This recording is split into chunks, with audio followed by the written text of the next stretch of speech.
start off is just show basically what we're competing with. We have, I think you've got a tab up here from Creative Artists Agency. This is sort of how this process works presently. This enormous, intimidating form, all it really does is save this information into a place where it can be printed out and then someone puts it on a document stand and manually enters all of this information into a computer program in their office. It's a 2-hour process, it's extremely tedious, and they already have all this information stored electronically, but they don't do anything with it. They just print it out and have an assistant enter it. So basically, the goal is to be able to, for a buyer, a talent buyer, to log in, submit an offer, and verify that offer doesn't conflict with an existing confirmed show date. If it does, the offer should get rejected. If it doesn't, then the offer should get saved in the system. So we've got, you know, your generic login functions. So we'll do that. We've not added our regex checking yet. So you can just have arbitrary passwords and usernames, but we're still in kind of the testing phase. So as you can see here, this is just like what the user view is. They come in and they kind of see their overview, which is a listing of the venues that they have registered, and then their current outstanding offers in the system and whether or not those have been confirmed.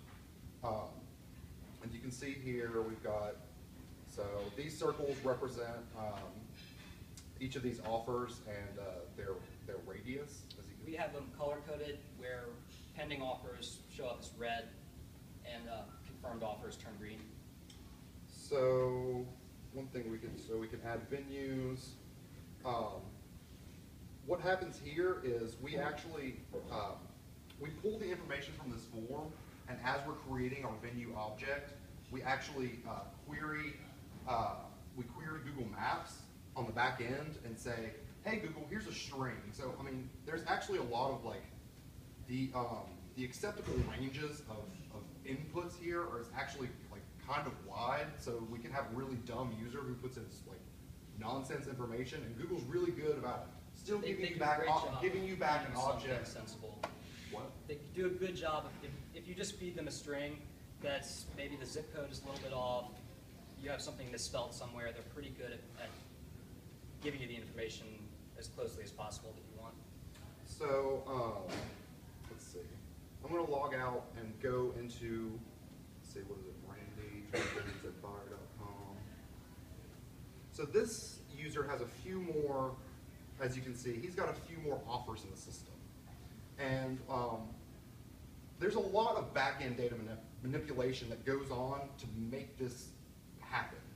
One of the features that we had kind of a hard time getting to work, but finally is working today, is that, so you'll see here we've got these green offers in the system here in Texas and in California. So if I go and I try to submit an offer, now those are confirmed in the system. And what that means is we as like the talent agency will not accept any other offers that fall within that geographic space and that time space, right? So there's like a time of 90 days before and after within a region of 90 to 150 miles that you're no longer allowed to book that artist anymore.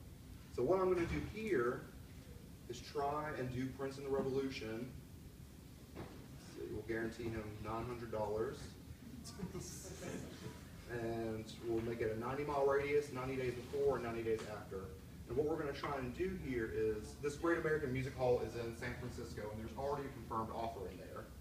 So, as you can see here, despite our poor styling, your offer was denied due to a conflict with a confirmed show.